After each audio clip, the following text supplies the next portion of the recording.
Merci de nous rejoindre sur Héritage Télévision dans ce tout nouveau numéro de Œil du Pro. Tout le plaisir et pour nous de vous retrouver encore sur la télévision à grande vision Héritage Télé. Comme vous le savez, nous sommes là tous les lundis, mercredis et vendredis pour parler sport avec de très belles thématiques que nous proposons ou encore que nous préparons pour vous, bien évidemment, avec toute l'équipe du desk des sports d'Héritage Radio Télévision. Et ici, nous allons parler d'abord premièrement avec cette compétition que la Fédération rwandaise a souvent l'habitude d'organiser en ce qui concerne bien évidemment la Sekafa Kagame Cup qui en tout cas aura lieu très bientôt. Et ici, les TP Mazembe et l'équipe congolaise qui a été invitée pour participer à cette compétition. Alors la question que nous allons poser dans cette émission est celle de savoir les conflits politiques a-t-il d'impact sur les plans sportifs en République démocratique du Congo ou ailleurs, et le football congolais est-il vraiment sacrifié?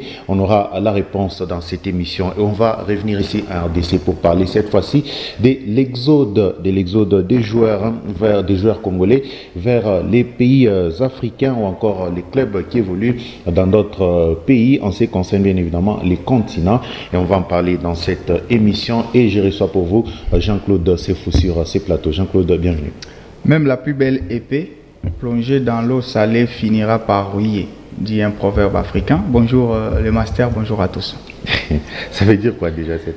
Bon, ça veut dire que par moment, même un génie a ses limites. Hein. L'épée peut être très belle, mais si vous la plongez dans l'eau salée, ça finira par prendre des rouilles. Donc, donc il y a toujours des limites. L'eau salée et l'épée, donc l'eau salée est quelque chose comme un métal. Tout à fait, ça ne marche pas. Ouais, ok. Chacun a ses limites. Chacun a ses limites, effectivement. Ça, c'est quelque chose de très important à ne pas surtout oublier, sinon ça va très bien. Oui, ça va bien. Excusez-moi. Ici, nous allons parler... de ces compétitions ou encore de ce tournoi de la Sekafa Cup qui aura bientôt lieu, qui va bientôt débuter. Alors nous allons parler, on sait que depuis un certain temps, le Rwanda et la République démocratique du Congo, ça ne marche pas. Mais ici, Jean-Claude Sefou, est-ce que vous pensez que le conflit politique a-t-il d'impact sur les plans sportifs? Alors, pour être un peu trop exhaustif, ce que Mazembe ne prendra pas part à cette compétition, c'est Sekafa Cup qui est censé débuter justement au mois de juillet, mi-juillet, alors que Mazembe a demandé. D'abord, l'équipe a donné l'accord que non, je peux prendre part, sauf qu'il faut changer des dates. Moi, je reprends les entraînements avec les joueurs le 15 juillet. Alors, il faudrait que la compète commence au moins début août pour me permettre à ce que je prépare la saison. Ce que les organisateurs ont forcément refusé puisque ce n'est pas un invité qui donne de l'ordre. Donc, Mazembe ne prendra pas part. Sauf que nous, on revient sur la polémique qui est née après le oui du TP. Parce que oui, le TP a dit qu'il n'y a aucun problème de prendre part. Alors que nous connaissons le contexte qu'il y a entre la République démocratique du Congo et le Rwanda. Et Mazembe aurait demandé à ce qu'on puisse changer des dates. Tout à fait, c'est la demande qui a été refusée et qui fait en sorte qu'aujourd'hui, Mazembe ne va pas participer finalement, puisque les organisateurs aussi n'ont pas accédé à la demande du TP Angloire Mazembe. Maintenant, il y a la polémique qui est née autour justement de l'invitation et de la participation d'ITP Angleur Mazembe. Pour les nationalistes, puisqu'il faut quand même les reconnaître, les gens ont dit que ça serait très mal vu qu'un club congolais réponde à une invitation d'un dignitaire rwandais. Il faut rappeler que la CECAFA comme promoteur, c'est le président du rwandais Paul Kagame. Voilà, ça s'intitule même CECAFA Kagame Kep. Donc, il y a eu cette polémique. Moi, je me suis posé la question maintenant, où est le foot dans tout cela? Si aujourd'hui on interdit à une équipe de brandir par exemple une notoriété rwandaise, où est le jeu dans tout ça? Parce qu'on nous a toujours dit, il y a un dicton très populaire que la politique et le foot, ça ne marche pas. Le foot est apolitique, comme on dit. Sauf que, dans mon raisonnement, je pense qu'il faut quand même reconnaître que, avant d'être un jeu, le football, ça reste un fait social qui répond à toutes les interactions sociologiques. Ça veut dire un joueur de football, avant d'être un joueur de football, il peut être un frère de famille, il peut être justement un mari, il peut être un citoyen, il peut être un concitoyen, il peut aller au-delà même, occuper quelques autres fonctions. Donc il est impossible, en tout cas, qu'on dissocie le football de la société. Il est impossible qu'on dissocie le football de la politique. Pourquoi? Parce que le football ne se joue pas en l'air. Les sous-sols appartiennent à l'État. On ne peut pas dire qu'aujourd'hui, non, le TP est apolitique, le TP peut faire tout ce qu'il veut, mais le TP ne peut pas créer son pays. Le TP ne peut pas créer sa propre fédération. Le TP doit obéir aux interactions sociales. Sauf que, textuellement, il n'est pas interdit aujourd'hui à un club de nouer une relation avec une entité rwandaise. Mais c'est sur le plan symbolique. Voilà là où le TP a bien réfléchi. Ça veut dire qu'il s'est dit, en tout cas, le contexte, il est tellement malsain que moi, je prenne mon avion. Je parte honorer une invitation d'un dignitaire rwandais. Sportive ou quoi, que cette invitation-là, elle est déplacée vu le contexte. Parce qu'on ne peut pas dire aux gens aujourd'hui, ils sont informés que c'est le Rwanda qui agresse la RDC.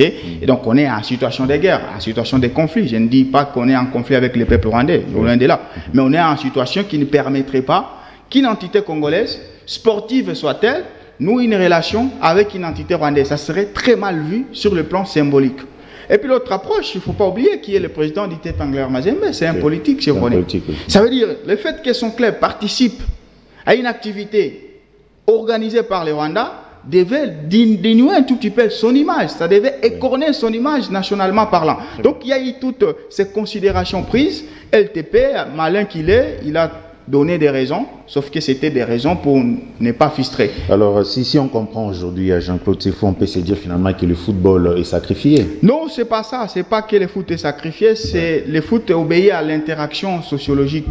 Je pense que le foot, on ne peut pas parler foot sans parler de la société.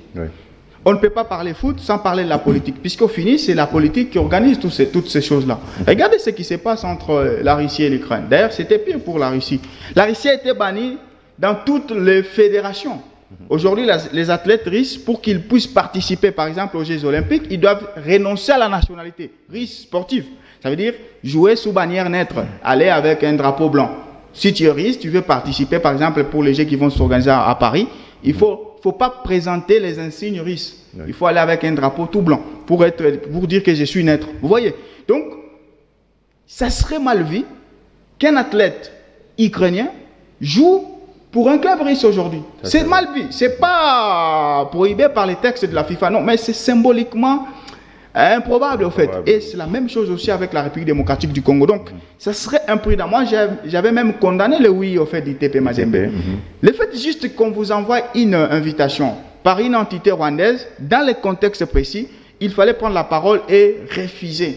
Parce qu'aujourd'hui, il faut quand même il faut pactiser avec le patriotisme. Et qui est patriote aujourd'hui? C'est celui qui défie un tout petit peu l'autorité rwandaise, comme l'athlète Luvumbu, héritier, l'a fait.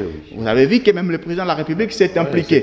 Il n'y a pas de règles qui obligeaient à ces joueurs de quitter. Mais symboliquement, quand il a fait ces gestes-là, il s'est senti en insécurité et le président lui-même a dit non, c'était un geste patriotique, il faut que la nation puisse honorer. Donc le TP doit vraiment essayer de balayer, de se dissocier aujourd'hui du Rwanda au risque d'être assimilé et de voir son image être écornée.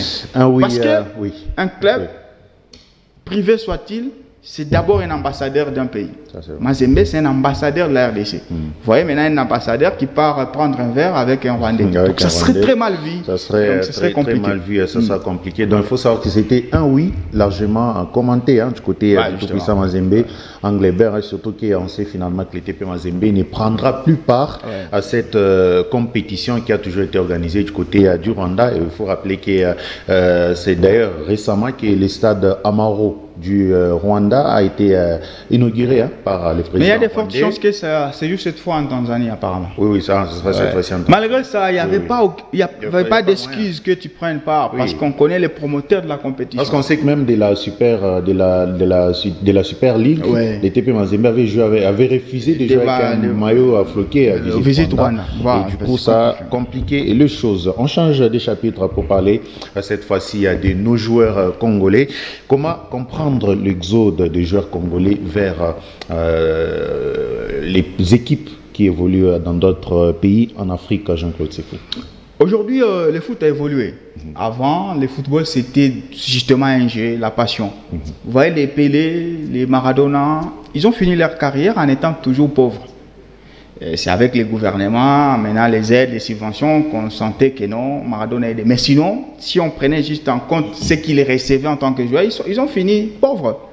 Pourtant, ils ont joué dans des grands clubs. Maradona a joué à Naples, il a joué à Barcelone. Avant Naples, c'était quoi le salaire? Mais avant en Europe, si on te donnait par exemple l'équivalent d'aujourd'hui de $8 000, c'était beaucoup. C'est ce que j'ai dit. Oui. Si tu recules en 1995, par exemple, si on te donnait $5 000, ça pourrait paraître beaucoup. Beaucoup, oui. Mais les 5 000 aujourd'hui en Europe, tu peux quoi? C'est juste une bagnole et c'est suffisant. Donc, je trouve que avant le football, c'était justement de l'art. Oui. C'était un métier de passion, en fait. Toi, tu joues juste pour satisfaire ton corps, satisfaire tes fantasmes et tout. Sauf qu'aujourd'hui, le football, c'est devenu une carrière. Le football, c'est l'argent. Pour qu'une télé puisse diffuser un match, il faut que la télé paye. Avant, ce n'était pas le cas. Ça se paye par des milliards. L'euro, c'est plus ou moins 1,5 milliard. L'exemple typique, c'est Nacho, qui quitte Real Madrid pour aller signer à l'Arabie Saoudite. C'est 10 millions d'euros par saison.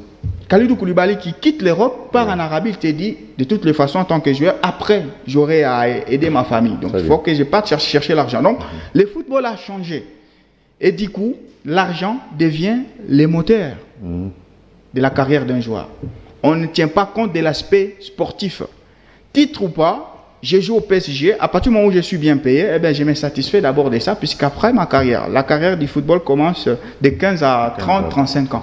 À 39, on commence maintenant à forcer. Donc, je pense aujourd'hui que le football congolais a un manque criant de l'argent. La preuve, c'est que déjà ceux qui soutiennent ce football sont des privés. Même le niveau du championnat est quand même plus élevé. Le niveau il est élevé. En tout cas, le niveau il est élevé, mais l'argent manque. La preuve, c'est que ceux qui soutiennent ce football sont des privés et souvent des politiques. Et ça dépend de quand il est en politique, il est encore beaucoup plus au front. Une fois être au pouvoir, c'est compliqué. Moïse Katumbi, quand il a été, en tout cas, le gouverneur, on sentait que Mazembe carburait. Une fois être dans l'opposition, on a tous l'image du TP Mazembe avec l'absence de Moïse Katumbi, c'était un Mazembe presque mourant. Lupopo, la même chose. Quand c'est un politique qui est peut-être gouverneur, là on sent qu'il y a de la vie. Une fois qu'il n'y aura pas de gouvernorat à la tête de Lupopo, on sentira la souffrance. Donc je crois que c'est le manque d'argent qui fait que ces joueurs-là choisissent humblement la Tanzanie, humblement le Maroc, puisque ces championnats-là, au-delà de l'aspect sportif qui peut être moindre que les nôtres, mais l'aspect financier, il est éloquent. Il y a Marouf Tchake qui quitte les deuxièmes plus grands clubs de la République démocratique du Congo, l'Es Vita Club, pour aller à Singida, un club qui joue les 3 ou les 4e rôles. Pourquoi? Parce que financièrement, aujourd'hui, Vita ne peut même pas rivaliser avec un seul club tanzanien. Ces clubs-là ont des sponsors. Ces clubs-là bénéficient bénéficient un tout petit peu du contexte financier de leur pays, puisque souvent, ce sont les entreprises qui investissent beaucoup de moyens dans ces clubs. Ces entreprises ont en contrepartie des facilitations en termes d'impôts et tout ce que je ne sais pas. Mais en République démocratique du Congo, déjà financièrement, c'est très compliqué. Il y a beaucoup d'impôts, beaucoup de taxations. Donc, une entreprise ne peut pas prendre le luxe de payer l'impôt et encore d'investir dans une équipe alors qu'en retour, il ne peut pas avoir les mêmes rendements. Donc, l'absence de moyens financiers fait que ces joueurs-là choisissent humblement. Et moi, je comprends logiquement l'après-carrière que de satisfaire... Parce que l'exemple typique aujourd'hui, c'est l'un des meilleurs joueurs de l'SV Club, Elim Panzou, qui est en tout cas en partance côté de la Tanzanie. Pourtant, on sait qu'en RDC, il y a aussi une équipe qui a d'argent, qui a beaucoup d'argent, à l'instar du TP Mazembe. V Club également, avec toutes ces personnes. Avec toutes ces personnes qui investissent dans cette équipe de l'ASV Club, on se disait peut-être qu'avec ces moyens, les joueurs pouvaient résister et rester. Je vais peut-être choquer, mais n'a pas d'argent. C'est Moïse qui a l'argent. C'est Moïse qui investit. C'est Moïse Katumbi qui quitte Mazembe aujourd'hui. Moïse quitte Mazembe aujourd'hui. 4 minutes après, Mazembe devient Kawa. Je vous dis, il n'y a rien. Donc l'équipe fonctionne sur base des poches d'un seul individu. Moïse seul, et Kifre, il nous a parlé ici, son manager. Il a dit, souvent c'est comme une dictature au CNTP. On fait tout ce que Moïse dit. Tu vas contredire parce que tu ne finances rien. Lui, il te dit, j'ai besoin de tel joueur, qu'il soit bon ou pas. Tu le prends parce que l'argent viendra de lui. Tu vois un peu. En Tanzanie, ce n'est pas le cas. En Tanzanie, ce sont des grandes entreprises, déjà qui se font représenter par des présidents, qui sont là aussi comme des salariés. Alors, il y a une bonne politique que lui essaie d'appliquer et les joueurs, il est financièrement. Je vous assure, peu importe ce qu'on nous vend, que Vita, c'est devenu plus cher. Vita n'a aucune force de rivaliser avec Simba. Aujourd'hui, on vous parle. Et la preuve, c'est que les joueurs disaient juste qu'ils voulaient un salaire de 10 000 $ les mois. Vita balbutié. C'est ce qu'on va lui proposer à Simba. Et la tendance, c'est qu'il va partir. Mais peut-être qu'il y a des relations officieusement. Il y a les autorités qui vont peut-être conseiller à Elim Panzou, puisqu'il faut rappeler que c'est la pierre angulaire, en tout cas, des nouveaux projets de Vita Club. Il a les talents pour ça. Peut-être qu'il va rester. Mais financièrement, dans le fait, aucun club du pays, Mazembe, Vita, moins encore des Lupopo de Maniema, aucun n'a le pouvoir de rivaliser aujourd'hui financièrement avec le football tanzanien. Donc aujourd'hui, on comprend finalement que la Tanzanie, le Maroc est devenu le Eldorado. Justement, voilà, c'est les mots justes. Le Maroc, c'était depuis longtemps, on le savait, les Malangos ont fui ici, ils sont partis au Maroc. La Tanzanie commence maintenant à nous concurrencer. Ça commence à venir aussi en foot. On s'en souvient avec les Fiston Maëlé qui sont partis. Regardez, les temps où Fiston était en Tanzanie, cette période-là. Financièrement, est-ce que tu compares cette période à un joueur congolais? Impossible. Tu veux comparer même Kizumbi jouait les premiers plans au TP. Impossible. Tu as l'impression que Maëlé vient de l'Europe quand il vient d'ici, alors qu'il était juste ici en Tanzanie. Donc financièrement, je crois que nous sommes vraiment au bout du gouffre et il va falloir que nationalement, qu'on essaie de faire quelque chose pour faciliter à ce que ces clubs-là aient des bons sponsors, de la viabilité et que les joueurs puissent rêver. Que ce soit un rêve financier des joueurs en République démocratique du Congo. C'était des très belles interventions avec vous, Jean-Claude Sifou. On a fini. Merci beaucoup. Merci. Je transmets tous mes sentiments sportifs à vous et à tous ceux qui nous ont suivis. Merci également Moïse Bobois, Franklin Kaingo pour la réalisation de cette émission. Également à toute l'équipe du Desk des Sports d'Héritage Radio-Télévision. On vous retrouve ce vendredi. Ça sera toujours avec le même et réel plaisir. On parlera de l'Euro cette fois. On parlera de l'Euro cette fois parce qu'on connaît déjà les affiches des quarts des finales avec des très belles rencontres. S'il faut que je mette juste un mot, je vous assure que l'Euro a un niveau très chiant.